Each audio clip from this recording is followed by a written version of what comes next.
Bueno, muy buenos días a todos. Esto funciona más o menos así. Cada mañana la Biblia y el mate. ¿eh?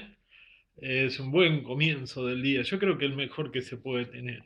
Estar cerquita de Dios, saber que Dios te escucha, que Dios tiene cosas para decirte, que Dios quiere llenar tu corazón de su espíritu para guiarte durante el día, para que tengas un buen día, para que puedas estar lleno de gozo, de alegría, tener sabiduría, todas esas cosas buenas y compartirlas con los demás. Así que bueno, esto lo llamamos Biblia y mate. Y como siempre vamos a comenzar tomando un matecito, compartiéndolo con ustedes, queridos amigos. Y bueno, a algunos de ustedes ni siquiera saben lo que es el mate, ni en su vida han probado un mate porque viven en otros países donde no tienen esa costumbre. Así que el mate, bueno, es lo que llamamos una infusión. Se usa la yerba mate y es de sabor amargo pero rico.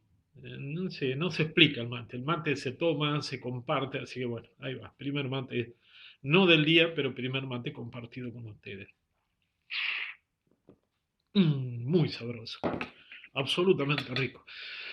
Bueno, hoy quería hablarles de algo que estuve leyendo hoy a la mañana. No es una impresión mía, sino algo que me viene de Dios porque está escrito en la Biblia, porque está explicado y porque creo que es lo que Dios ha querido poner en mi corazón hoy y yo se lo comparto a ustedes. Tal vez les interese. Acerca de lo que nos pasa, ¿no? De la vida cotidiana, porque la Biblia tiene todo que ver con la vida cotidiana nuestra de todo el mundo.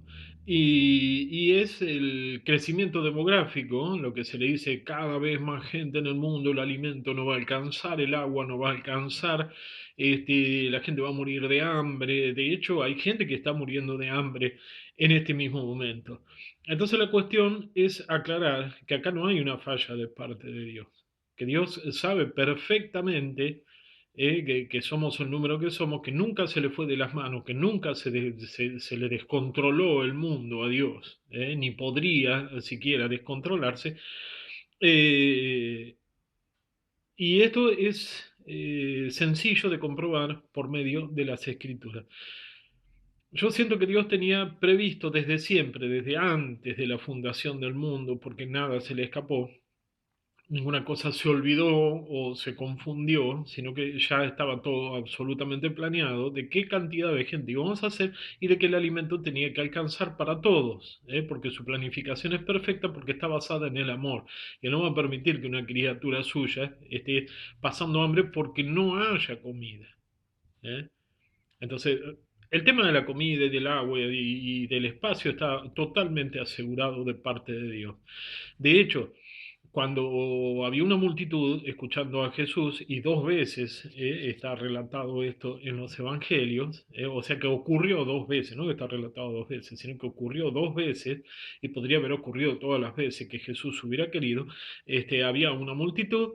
Jesús se conmueve ante esta multitud que lo está siguiendo y que no ha llevado comida, que en ese momento tiene hambre y para cuando llegue a su casa va a estar desfalleciendo. Entonces le dice a los discípulos que les den de comer. Tiene unos pocos pancitos.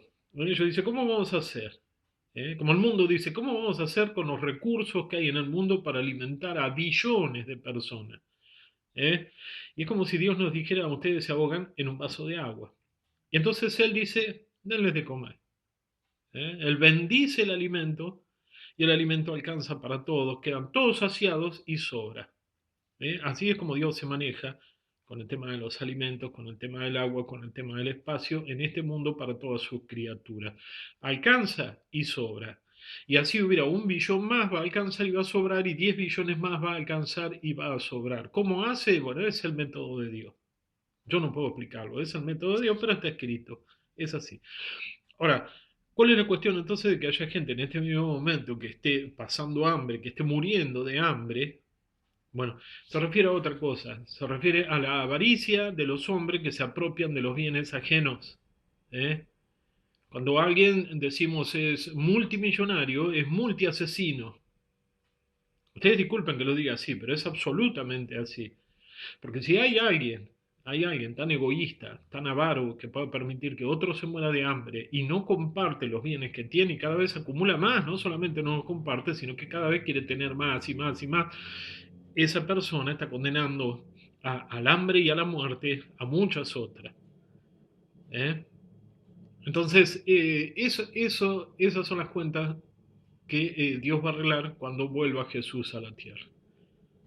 En eso se va a basar el juicio. ¿Viste a alguien que tenía hambre y no le diste de comer? Bueno, venía a la izquierda porque ya estás condenado. Ya estás condenado. Antes del juicio ya estás condenado por la palabra de Dios. Entonces la cuestión es esa, no desconfiar de la provisión de Dios, sino ver dónde está el verdadero problema, que es la avaricia de los hombres. Y hay una palabra que habla de los pobres. Mirá si Dios sabía esto. Desde siempre supo que esto iba a ocurrir. Y en el capítulo 12 de Juan está hablando Jesús, y en el versículo 8 dice, porque a los pobres siempre los tendréis con vosotros. A los pobres siempre los tendréis con vosotros. ¿Qué quiere decir eso? Siempre va a haber pobres. Pobreza cero no existe, es una utopía, vamos a decir, por no decir una mentira lisa y llana para ganar votos en las elecciones. Siempre va a haber pobre porque siempre hay avaro, porque siempre hay gente que se apropia de los bienes ajenos, pero Dios no falla y Dios no va a fallar. Cuando llegue el momento, cuando las cosas se pongan en su lugar, cada uno tendrá la recompensa de sus obras, aunque diga, no es por obra, no, la salvación no es por obra. Pero alguien que ha sido salvado no puede proceder de esta manera. De ninguna forma alguien puede condenar a muerte a otras personas solamente porque quiere tener exceso de bienes, porque se complace en deleites y en placeres y todas esas cosas sin importarle el hambre de los demás. ¿eh?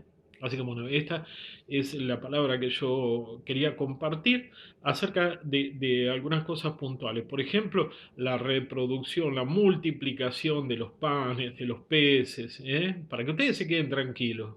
En el mundo no va a faltar alimento para todo. ¿m? Solamente enfóquense en aquellos avaros que se están quedando con todo y condenando a la pobreza a los demás. Dios no falla. Dios no falla. Dios sabía todo esto, quiere decir que en un momento va a poner todas las cosas en su lugar. En eso confiamos, por eso esperamos la venida de Jesús. Por eso a veces no es que somos conformistas o nos damos por vencidos, porque siempre seguimos predicando el Evangelio, siempre seguimos tocando la puerta de esos corazones duros con la palabra de Dios, con el Evangelio, siempre. Y no vamos a dejar de hacerlo mientras estemos en la tierra, porque somos de Dios y estamos guiados por su Espíritu. Pero sí sabemos que el único que puede poner las cosas en su lugar es el Señor. ¿eh? Bueno, otro matecito para la despedida. Gracias por su atención. Espero que no haya sido demasiado largo para vuestras orejitas y vuestra atención a esta hora del día. Cada vez más rico, estoy aprendiendo. Bueno, un abrazo a todos y Dios los bendiga.